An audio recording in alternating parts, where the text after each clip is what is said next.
प्रसादाद् भगवत् प्रसादो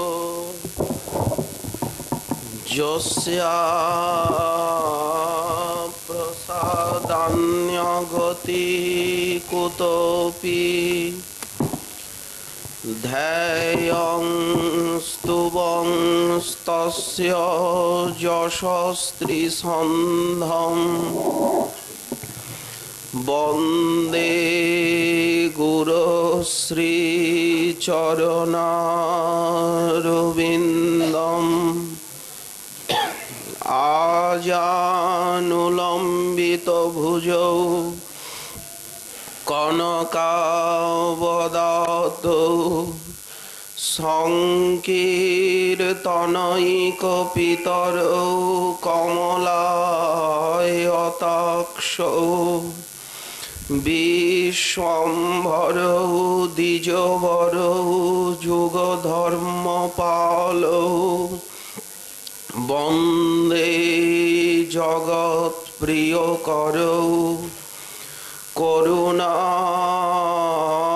करुणावतारौ नमस्त्रिकालसत्ताय जगन्नाथसुताय च सभृताय सपुत्राय सकलत्रायते नमः बर्हाभिराभिरामं मृगमदतिलकं कुण्डलाक्रान्तगण्डं कञ्जाक्षं कम्बुकण्ठं स्मितशुभगमुखं स्वाधरेणस्तवेणुं श्यामं शान्तं त्रिभङ्गं रविकरवसनं भूषितं वैजयन्ता वन्दे वृन्दावनस्थं युवतिशतवृतं ब्रह्मगोपालवेशं तप्तकाञ्चन गौराङ्गी राधे वृन्दावनेश्वरी वृषभानुसुते देवी त्वां नमामि हरिप्रिये मूकं करोति वाचालं पङ्गुं लङ्घयते गिरिं यत्कृपातमहं वन्दे परमानन्दमाधवं वाञ्छाकल्पतरुभ्यश्च कृपासिन्धुभ्यैव च पतितानां पावनेभ्यो वैष्णवेभ्यो नमो नमः हरिभक्तिपराजी च हरिनामपरायणा दुर्वृत्ता वा सुवृत्ता वा तेषां नित्यं नमो नमः नमो धर्माय महते नमो कृष्णाय वेधसे ब्राह्मणेभ्यो नमस्कृत्य धर्मान् वक्षे सनातनान् नारायणं नमस्कृत्य नरं चैव नरोत्तमं देवीं सरस्वतीं व्यासं ततो जयमुदीरयेत् जय रूप सनातन भट्ट रघुनाथ श्रीजीव गोपाल भट्ट दास रघुनाथ এই ছয় গোসাইর করি চরণ বন্দন যাহা হইতে বিঘ্ন নাশ অভীষ্ট পূরণ দুর্গমে পথিমেন্ধস্য স্খলৎপাদগতির্মোহ সকৃপা যষ্ঠিদানেন সন্ত সন্ত্যবলম্বনম।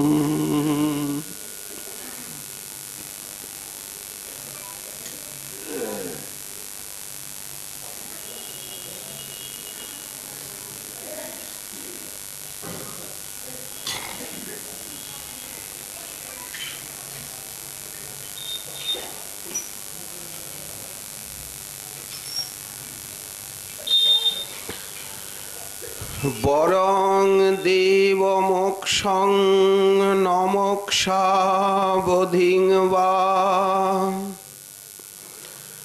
ন চান্যং বৃণেহং বরসাদবিহ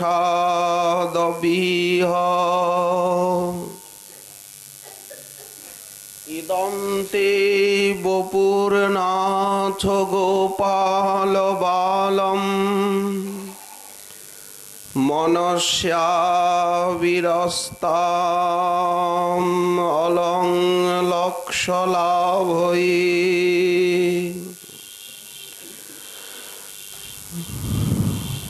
পরম ভাগবতোত্তম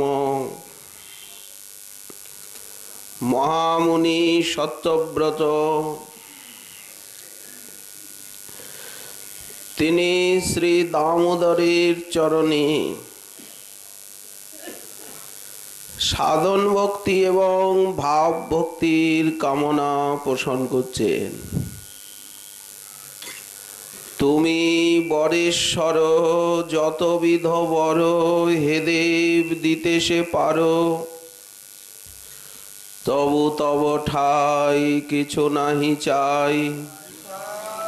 মোক্ষ মোক্ষাবধিবর এই করনাথ যেন অবিরত গোপবাল তনুয়ে এই আমার হৃদয়ে আবির্ভূত রহে, অন্য বরে কাজ নাই। কি মন্নই আমরা এই দামোদরাষ্টকের ব্যাখ্যা মাধুরী আস্বাদন প্রসঙ্গে যমলার্জুন ভঞ্জন লীলা এবং নলকুবর মণিগ্রীবের স্তুতি আস্বাদন করে আসছিলাম। নলকুবর মণিগ্রীব সাধন ভক্তি কামনা করছেন। বাণী গুণানুকথনে শ্রবণৌ কথায়াম হস্তৌ চ তব কর্মসু মনস্তব পাদয়োর্ন স্মৃত্যাং শিরস্তব নিবাস জগৎ প্রণামে দৃষ্টি শতাং দর্শনেস্তু ভবত্তনূনাম। হে ভগবান, আপনি সর্বজীবের স্বাভাবিক হিতকারী, দয়াময়, যাতে আমরা আপনার শ্রবণ কীর্তনাদি সাধন ভক্তির যাজন করে কৃতার্থ হতে পারি, এই জন্য আপনি আমাদের হস্তপদাদি অঙ্গ প্রত্যঙ্গ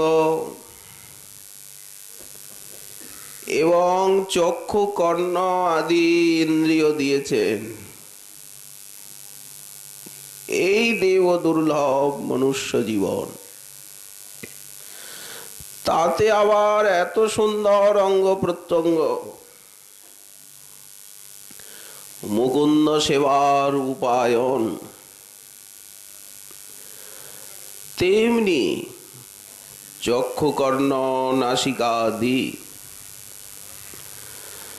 শাস্ত্র রূপে কত ভজন উপদেশ করছেন আপনি। ভজনের প্রয়োজনীয়তা, কৃষ্ণ প্রাপ্তির উপায় নাহি আর ভজন বিনে। বারবার আপনি শাস্ত্র রূপে এই উপদেশ দিচ্ছেন, ভক্ত রূপে আচরণ করে সেই সমস্ত উপদেশ আপনি প্রচার করছেন। যদি ভক্ত না থাকতো, এই সমস্ত শাস্ত্রবাণী আচরণ করে কে প্রচার করত?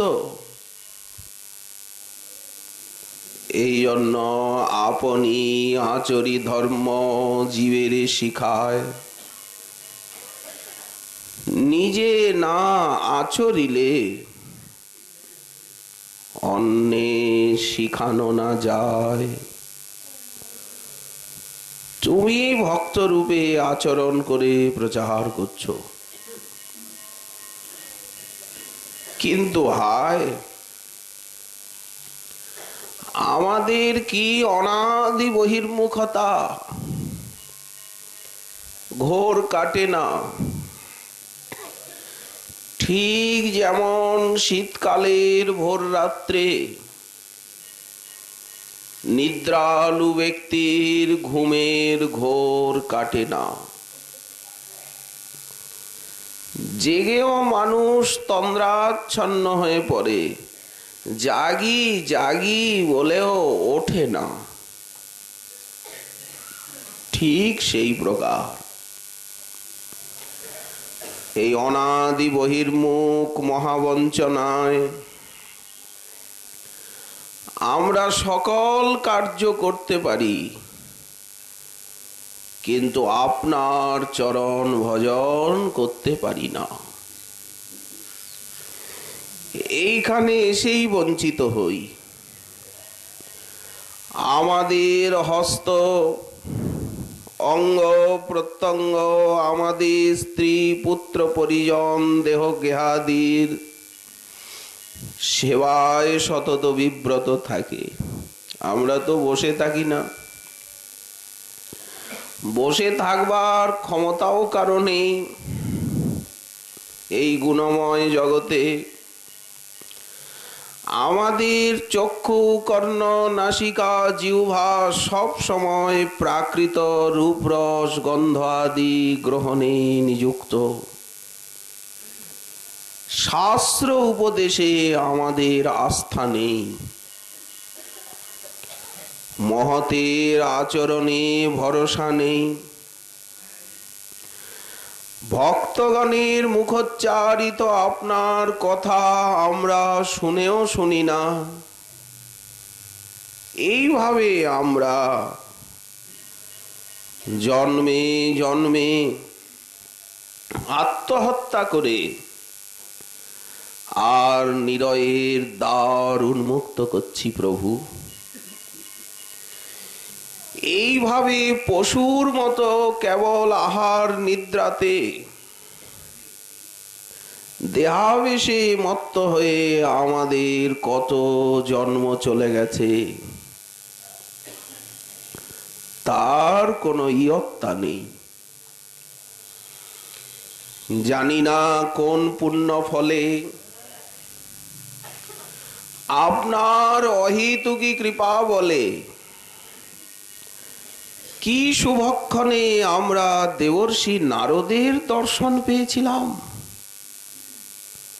এ কার পুণ্য ফল?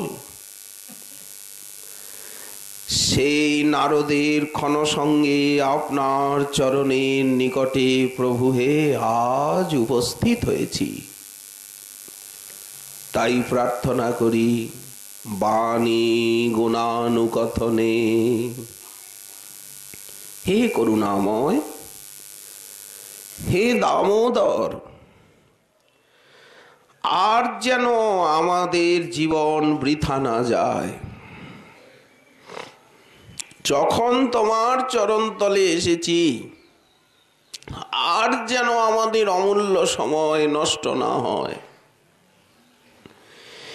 এবার যেন আমরা শ্রবণ কীর্তনাদি সাধন ভক্তি যাজন করে তোমার কৃপা প্রদত্ত এই হস্তপদাদি অঙ্গ প্রত্যঙ্গ এবং চক্ষু কর্ণ নাসিকা রূপী ইন্দ্রিয় বর্গের সার্থকতা আমরা রক্ষা করতে পারি। বাণী গুণানুকথনে সবচেয়ে শ্রেষ্ঠ হচ্ছে এই বাগইন্দ্রিয়। যত সর্বনাশ বাণীর দ্বারাই তো হয়।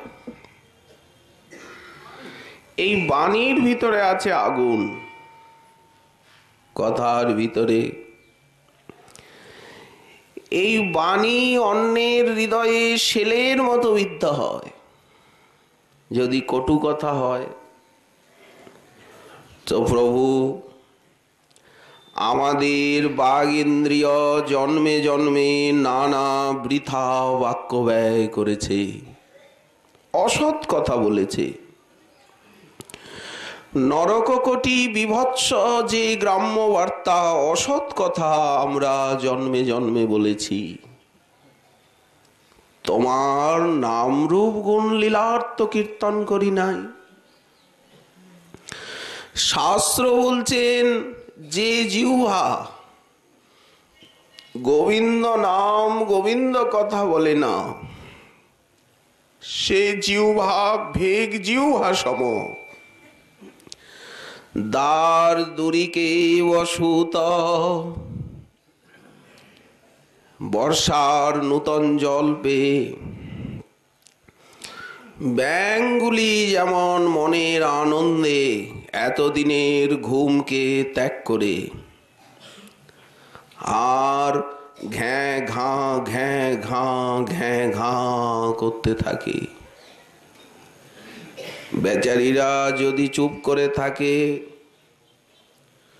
তো সাপ বুঝতে পারে না কোথায় ব্যাঙ আছে। ওই শব্দকে অনুসরণ করে সর্প অন্বেষণ করতে করতে সেইখানে গিয়ে উপস্থিত হয়, বেগকে গ্রাস করে। তেমনি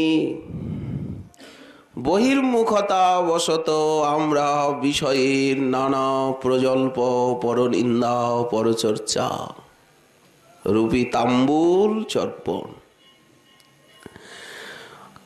পলাইতে পথ নাহি জম আছে পিছে। কালরূপী সর্প যে আমাদের দিকে ধেয়ে আসছে, ওই গ্রাম্য কথাকে লক্ষ্য করেই আমাদেরকে গ্রাস করবে কাল সর্প, এটা আমরা ভুলে যাই। তাই আমাদের বাগইন্দ্রিয় জন্মে জন্মে নানা বৃথা কথায় কাল কাটিয়েছে। অসৎ বার্তারূপী বার বনিতার সম্পর্কে এসেছে। কিন্তু প্রভু এবার যেন হে দামোদর, হে গোবিন্দ, হে মাধব, এইবার যেন আমাদের বাগইন্দ্রিয় কেবল মাত্র আপনার নাম রূপ গুণ লীলা কথা কীর্তনে নিযুক্ত থাকে, আর যেন কিছু না বলে। বাণী গুণানুকথনে আর যেন গ্রাম্য বার্তা জিহ্বায় স্থান না পায়। তোমার নাম রূপ গুণ লীলা ছাড়া সমস্তই দেহদৈহিক কথাই তো গ্রাম্য বার্তা বা অসৎ বার্তা। মনকে অসৎ বিষয়ে অভিনিবিষ্ট করে। কেউ যদি বার বনিতার সম্পর্কে যায়, বার বনিতা যেমন তার সর্বস্ব অপহরণ করে নেয়, তাকে পথের ভিখারি করে, লোক সমাজে নিন্দিত এবং ঘৃণিত রূপে পরিচিত করে, ঠিক সেই প্রকার অসৎ বার্তা রূপী এই বার বনিতার যারা সঙ্গ করবে তারা ধীরে ধীরে ধীরে ধীরে পরমার্থ পথ থেকে ভ্রষ্ট হবে। ওই জন্য রঘুনাথ দাস গোস্বামী পাদ মনশিক্ষায় বললেন, অসৎ বার্তা বেশ্যা বিসৃজ মতি সর্বস্ব হরণী। ও রসাতলে নিয়ে যাবে চোরাবালির মতো। তো এই অসৎ কথা বলে বলে আমাদের কত কোটি কোটি জন্ম কেটে গেছে, আর সেই অসৎ বার্তা বলতে চাই না। আপনার কথাই এখন থেকে আমাদের রসনার ধন হোক, আপনার নামই আজকের থেকে আমাদের রসনার সম্পত্তি হোক। দিবারাত্র যেন জিহ্বা কৃষ্ণ কৃষ্ণ কৃষ্ণ কৃষ্ণ কৃষ্ণ কৃষ্ণ বলে। আপনার নাম যেন তুণ্ডে তাণ্ডব করে। কৃষ্ণ নাম মহামন্ত্রের এই তো স্বভাব, যেই জপে তার কৃষ্ণে উপজয়ে ভাব। কৃষ্ণ বিষয়ক প্রেমা পরম পুবর্থ, যার আগে তৃণতুল্য চারি পুরুষার্থ। সেই হরিনাম যেন আমাদের জিহ্বায় তুণ্ডে তাণ্ডব করে। তুণ্ডে তাণ্ডবী নিরতিং বিতনুতে তুণ্ডাবলিং লব্ধয়ে। সেই শুভদিন আমাদের উপস্থিত হোক। কর্ণকৌর করম্বিনী ঘটয়তে কর্ণার্বুদেভ্য স্পৃহাম। চেত প্রাঙ্গণ সঙ্গিনী বিজয়তে সর্বেন্দ্রিয়ানাং কৃতিং। ন জানে জনিতা কিয়দ্ভিরমৃতৈ কৃষ্ণেতি বর্ণদ্বয়ী। তাই এমন অমূল্য পরামৃত কৃষ্ণ নাম, কৃষ্ণ কথা, কি দুর্দৈব এতে রুচি নেই। যেন আমাদের বাণী সর্বদা আপনার গুণনাম কীর্তন করে। বাণী গুণানুকথনে। আর এমন সুন্দর কর্ণ দিয়েছেন, এই কান যদি হরি কথা না শোনে তাহলে এটি সাপের গর্ত। বিলে বতরু ক্রম বিক্রমান যে নশৃণ্যত কর্ণপুটে নরস্য। ভাগবতী বললেন, সর্প যেখানে থাকে সেই সর্পের বিল, সেখানে কি কোনো ভালো লোক যায়? কে যাবে? মরতে যাবে। যে কর্ণে কৃষ্ণ কথা প্রবেশ করে না, এমন ব্যক্তির কাছে যাওয়া কি উচিত? এটা কি বুদ্ধিমানী? তুমি এত সুন্দর কান দিয়েছ কেন? তোমার নাম রূপ লীলা কথা শ্রবণের জন্য। প্রতি জন্মেই যতবার আমরা জন্মগ্রহণ করছি, প্রতি জন্মেই তুমি শ্রবণেন্দ্রিয় দিচ্ছ, কিন্তু আমরা কোনোদিন তোমার কথা শুনি নাই। তোমার কথা শুনলেই মনে হয় আমাদের কানে কুলিশপাত হয়, বজ্রপাত হয়। গ্রাম্য কথা শুনতে কি সাধু লাগে, তোমার কথা শুনলেই মনে হয় কানে বুঝি বজ্রপাত হচ্ছে। আর যখন পরনিন্দা পরচর্চা শুনি, মনে হয় কান দিয়ে মধুধারা বর্ষণ হচ্ছে। কি আনন্দ পরনিন্দা পরচর্চা শুনলে, একেবারে বুকটা শীতল হয়ে আসে। আরো জিজ্ঞাসা করি, ভালো করে বলো। অতএব শ্রবণেন্দ্রিয় পেয়ে আমরা কি শুনলাম? জন্ম জন্ম বৃথা কাটিয়েছি তার ইয়ত্তা নেই। কিন্তু এবার যেন আমাদের শ্রবণেন্দ্রিয় প্রাপ্তি বৃথা না হয়। আমরা যেন নিরন্তর আপনার কথাই শ্রবণ করি, শ্রবণেন্দ্রিয়কে আমরা নিযুক্ত রাখি কথা শ্রবণে। আর এই সংসারে যখন মানুষ এসে আমাদের কানের কাছে গ্রাম্য কথা বলবে, তখন যেন আমাদের কানে কপাট লেগে যায়, যেন বধির হয়ে যায়। কানের কাছে এসে ঝালাপালা করছে, আপনি বলতে পারছেন না যে আগে এখন আমার কাজের সময়, আপনি আসুন দয়া করে। তখন কি করা যায়? কানের মধ্যে কপাট লাগুক, ও তো যাবে না, উঠবে না, একদম গেড়ে বসেছে। তখন যেন আমরা বধির হয়ে যাই, যেন কানে কালা হয়ে যাই। প্রভু শ্রবণ কথায়াম। আর এত সুন্দর হস্ত দিয়েছেন প্রভু, এই হাতে আমরা কতই না কাজ করছি। এই হস্ত দিয়ে কত রকম ছবি আঁকছি, ভূত প্রেত বানর কুকুর বেড়াল, কত রকম ছবি আঁকছি। আচ্ছা, এই হাত যদি রানী মায়ের হাতও হয়, সুন্দর অঙ্গুরি আছে, একেবারে চাপা ফুলের কলিকার মতো আঙুলগুলো লাল টুকটুক করছে, হাতে কত সুন্দর কঙ্কন। বললেন কথা তো ঠিক, কিন্তু গোবিন্দের সেবা যদি হাত না করে, সেটা মৃতের হাত, মরার হাত।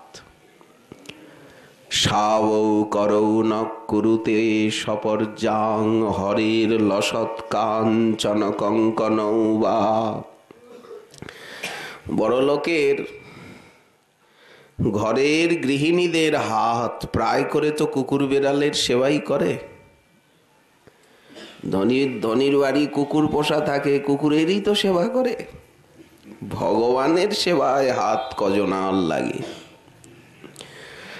হ্যাঁ, অম্বরীশ মহারাজ দেখিয়ে গেছেন, অম্বরীশের রাস্তায় কজন চলতে পারে। হ্যাঁ, গজপতি প্রতাপ রুদ্র দেখিয়ে গেছে হাতের সার্থকতা কিসে। হাজার হাজার জনতার ভিতরে উনি স্বাধীন উড়িষ্যার রাজা হয়েও ঝাড়ু ধরেছে। আর আমাদের সম্মানে লাগে না একটু ঝাড়ু ধরে ঝাড় দেব, মুছবো, ধোবো। মহাপ্রভু সুখী হইলা সে সেবা দেখিতে, তবেন গজপতি করেন আপন সেবনে। সুবর্ণ সম্মার্জনী লইয়া করেন পথ সম্মার্জন, চন্দন জলেতে করে পথ নিষেচন। তুচ্ছ সেবা করে রাজা বসি সিংহাসনে, অতীব জগন্নাথের কৃপার ভাজন।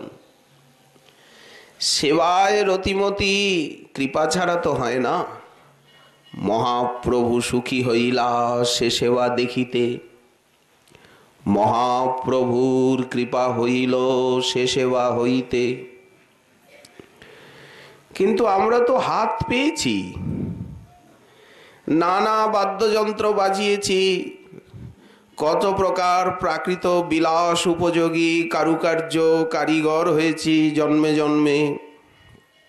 এই হাত দিয়ে কত কিছু না করেছি, কত কুকুর বাদরের ছবি এঁকেছি। কিন্তু তোমার সেবার জন্য তো কোনোদিন পুষ্প তুলসী চয়ন করি নাই,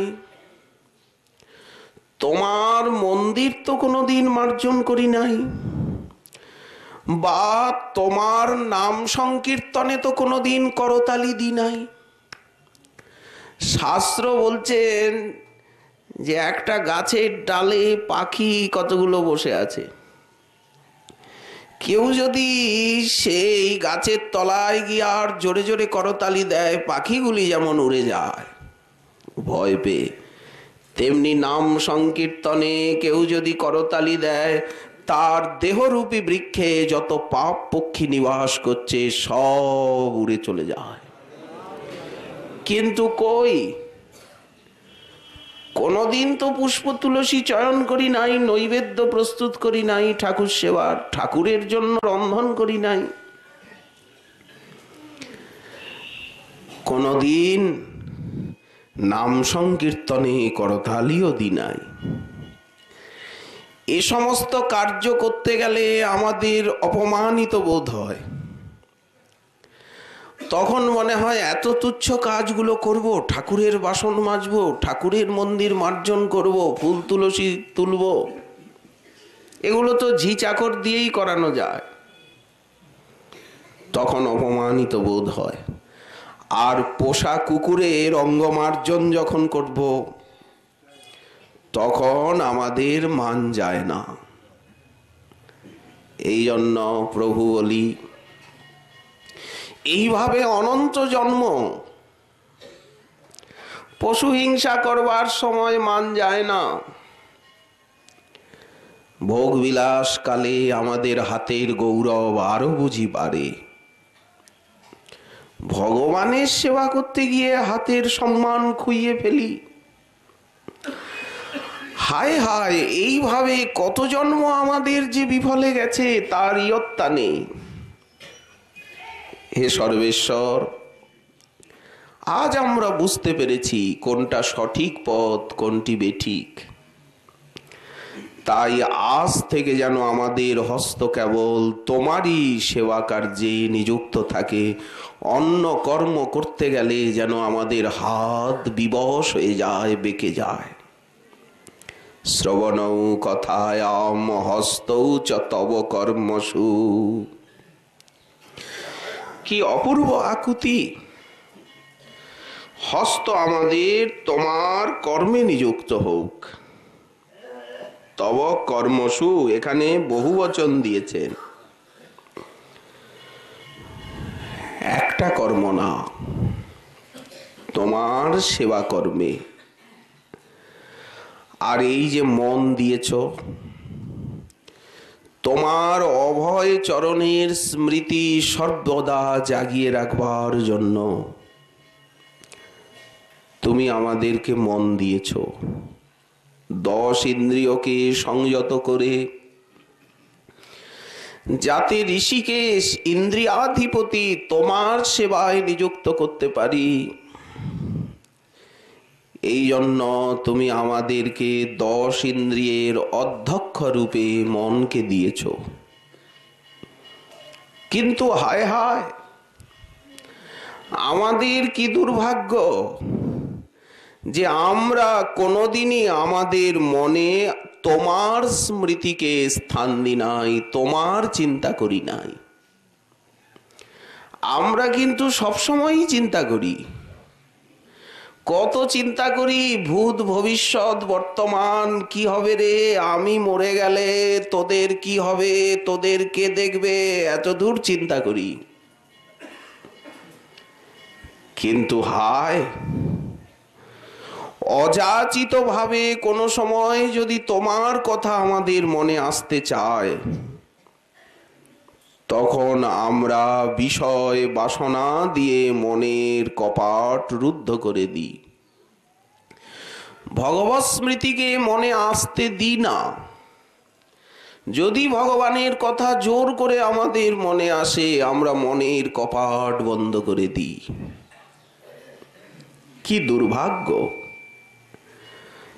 এই জন্য প্রভু নানা বিষয় বাসনা, নানাবিধ কুপ্রবৃত্তি, কুবাসনা আমাদের মনের গুপ্ত সৌধে অবস্থান করছে, এবং সেই দুর্বাসনাগুলি কি করছে, আমাদের 10 ইন্দ্রিয়কে পরিচালিত করছে। তোমার চরণ ভজনের উপদেশ কাহিনী, তোমার ভক্তগণের কথা সাধু মুখে যখন উচ্চারিত হয়, তখন কানে তো আসে, কিন্তু মনের কাছে আসতে দিই না, বার করে দিই মনের থেকে। আমার এখনো সাধন ভজনের সময় হয়নি, কত কাজ বাকি আছে। ছেলে মেয়ে, ঠাকুর দাদা, দাদু, দিদি, 14 পুরুষের সেবা করতে হবে আমাকে। কত দায়িত্ব আমার উপরে।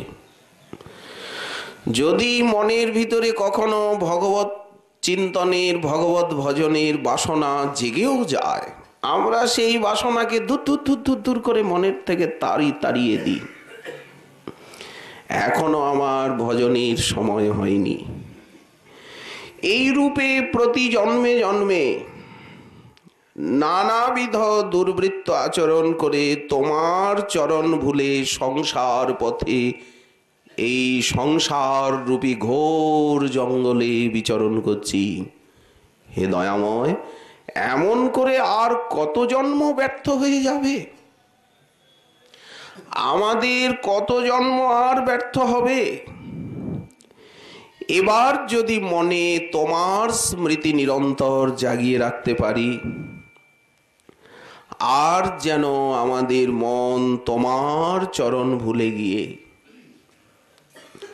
কুবাসনা, কুপ্রবৃত্তির রঙ্গভূমি হতে না পারে মন। যে মনে ভগবানের স্মৃতি নেই, সেই মনে থাকবে কি কুপ্রবৃত্তি ছাড়া? ওই জন্য ঠাকুর মহাশয় বললেন, স্মরণ মনের প্রাণ। মনের প্রাণই তো ভগবৎ স্মরণ। তো যে মনে ভগবৎ স্মরণ নাই, সে মনে দেহের স্মরণ, জগতের স্মরণ চলছে। মন তো চুপ করে থাকবে না, মন সবসময় কিছু না কিছু চিন্তা করবে। কিন্তু চিন্তামণির চিন্তা মনকে দিয়ে করাতে পারিনি। তাই আমাদের মন যেন ইন্দ্রিয় বর্গের সঙ্গে আর আমাদেরকে বিষয়রূপী বিষম পথে পরিচালিত করতে না পারে।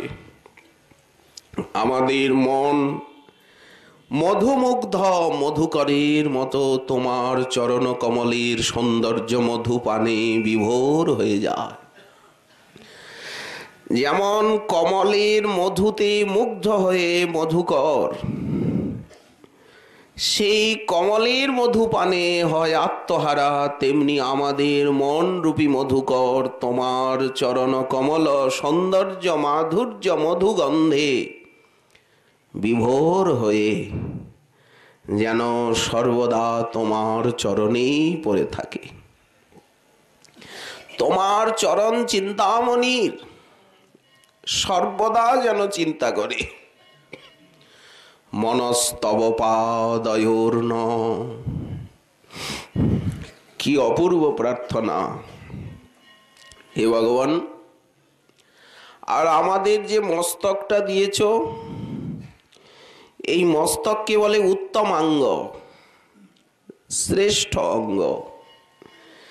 দেহের সর্বোচ্চ স্থানে এই মস্তকটিকে তুমি স্থাপন করেছ।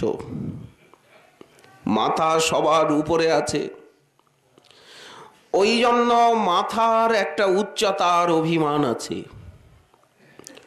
ও নিচু হতে চায় না। মাথা সবার উঁচুতে, একটা উচ্চতার গর্বে আত্মহারা হয়ে আমাদের মস্তক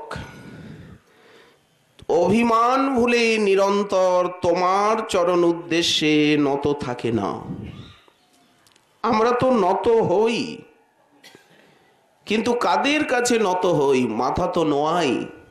সংসারে কত লোকের কাছে মাথা নোয়াচ্ছি, কিন্তু তোমার চরণে তো মাথা নোয়াতে পারি না। তোমার চরণে যদি মাথা নোয়ানো যায়, তাহলে তো মস্তকের উত্তমাঙ্গ নাম সার্থক হয়। দশাশ্বমেধি পুনর্জন্ময়েতি,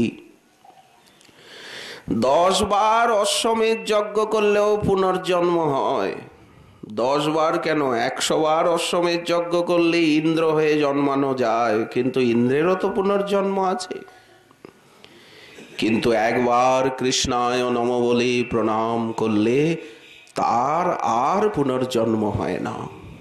এই তো শাস্ত্র বলছেন, দশাশ্বমেধীর পুনরেতি জন্ম, কৃষ্ণ প্রণামীর ন পুনর্ভবায়। ভগবান অর্জুনকে বললেন, মনটা আমাকে দাও, আমি তো আর কিছু চাই না, মনটা দাও, দাও মনটা দাও। অর্জুন বলল, মন কি করে দেব, তাহলে যুদ্ধ কি করে হবে?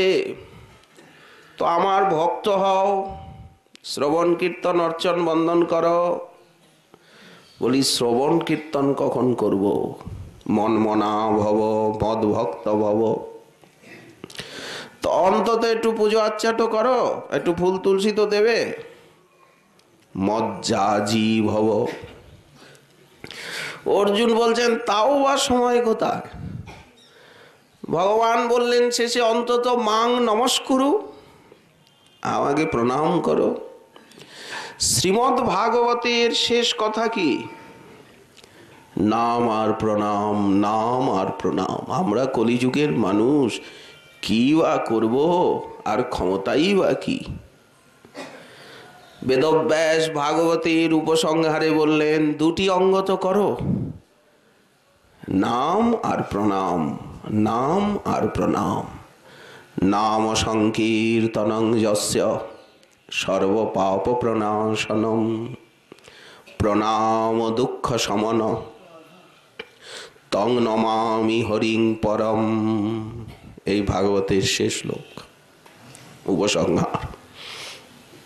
তাহলে সেই প্রণামটুকু করতে আমরা ভুলে যাই। তোমার চরণে নত হতে, তোমার ভক্তের কাছে নত হতে আমাদের সম্মানে লাগে। বৈষ্ণব দেখিয়া যেবা নানোয়ায় মুন্ড, সেই মুন্ড পরে গিয়া নরকের কুণ্ড। ওই জন্য তো বারবার নরকের কুণ্ডে ঝাঁপ দিতে হচ্ছে, প্রতি পদে পদে অভিমানের দণ্ডভোগ করতে হচ্ছে। এই অভিমানের উচ্চ শিখর যে মস্তক নত হতে চায় না।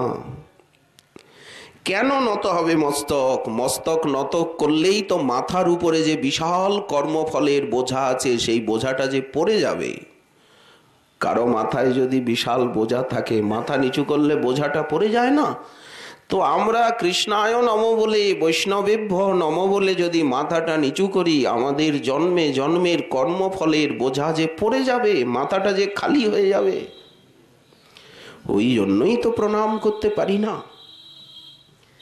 নলকুবর মণিগ্রীব বলছেন, আর যেন এই ভুল না করি, যেন আমাদের মস্তক সতত জগন্নিবাস, জগৎময় যে তুমি, জগন্নাথ যে তুমি, অনন্ত রূপে খেলা করছো যে তুমি, যেন তোমার চরণে সদা সর্বত্র সর্বস্থানে নত থাকে।